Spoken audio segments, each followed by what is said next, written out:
Dr. Kailash Satyarthi. Ms. Terry and Dr. Kailash. Thank you. Okay. Now, Madam President Vaira, Your Excellency Ismail, my dear brother Roshan, Kerry, and Jeff, I am humbled and honored to receive this award in the name of a great poet and philosopher and humanitarian, Nizami Ganjavi. I am especially privileged to receive this award from someone who has been a great inspiration and a strength in my life since 1990. Good times and bad times, she stood by me and supported me. Carrie, thank you very much. I also feel honored to receive this medal alongside a great intellectual, but a great humanitarian, Jeff. Thank you so much.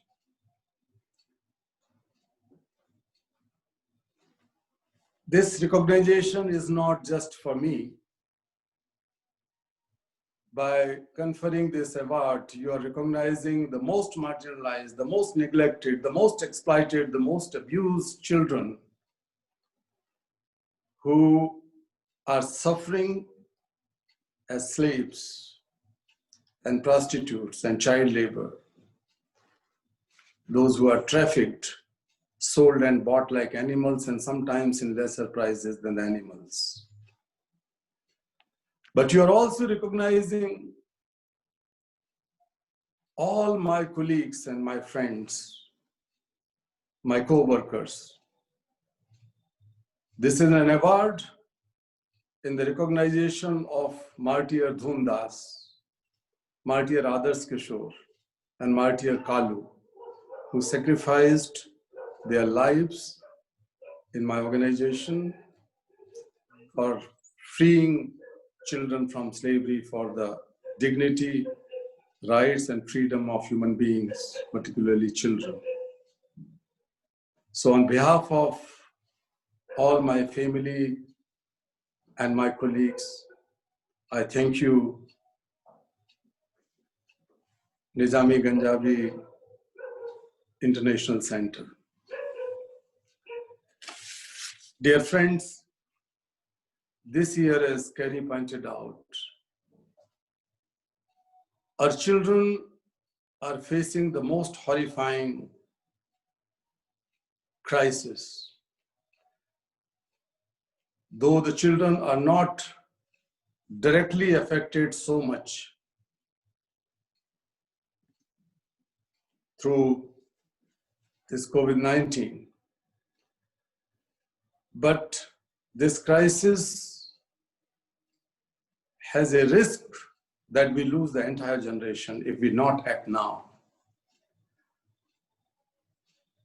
A billion children, more than a billion children are out of school today. Almost half of them have no access to online education. Over 380 million children, school-going students, were highly dependent on school feeding programs or other conditional cash transfer programs. Their schooling, their education, and their future is in danger. And that's why our silence will perpetuate complacency and rather violence. We have to speak for the entire generation. Now, dear friends, we will not be able to overcome the moral cost of millions of children who are denied education, safety, freedom, and food today. We have, Kerry is the part of it, and she is our leader, with many of the Nobel Laureates and moral leaders. We are calling for a fair share for our children. 20% of COVID-19 response, which has been allocated, has to be allocated for 20% most marginalized children and their families in the world. And not only now, but in the budgetary allocations, as well as in the ODA support, this 20% principle should become a norm, and we are demanding that this should be a culture that the marginalized children and their parents, their families should get the fair share. It's a matter of justice. So that these children will not fall into the trap of slavery, trafficking and child labor, prostitution, child marriages, etc. Coincidentally, 2021 has been announced by the United Nations as the International Year for the Elimination of Child Labor. I call upon everyone that since we are inching to 2021, we should not miss this opportunity and build a strong movement, political, social movement, to ensure that child labor is eliminated, child labor is eradicated. Dear friends, we need new norms in politics and economy. We need to create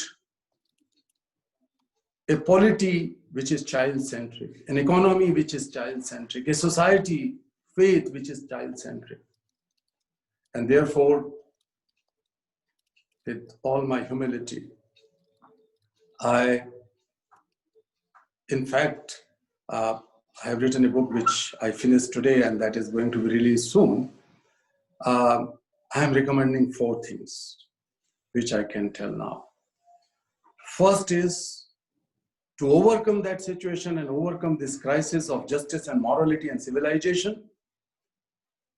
The first and most important thing that we have to globalize compassion. We have globalized everything, market, production, economies, information, technology, etc. But this is the right time to globalize compassion. The second thing is to create a supply chain of gratitude. I am sitting and talking to you today in this room.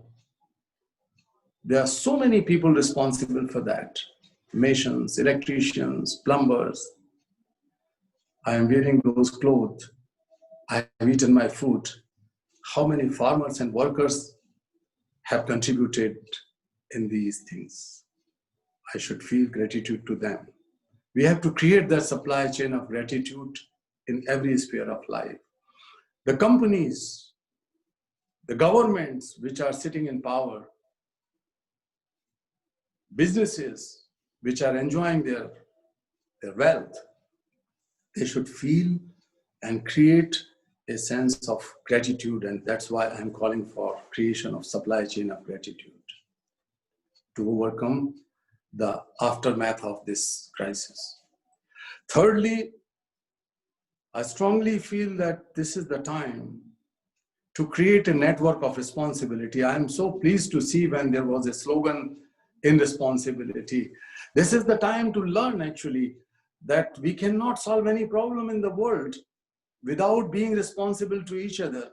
This is the time to learn that the world is interconnected and we are interconnected, and we have to have this feeling and convert into the network of responsibility. We have created the network of things. Why can't we create a network of responsibility?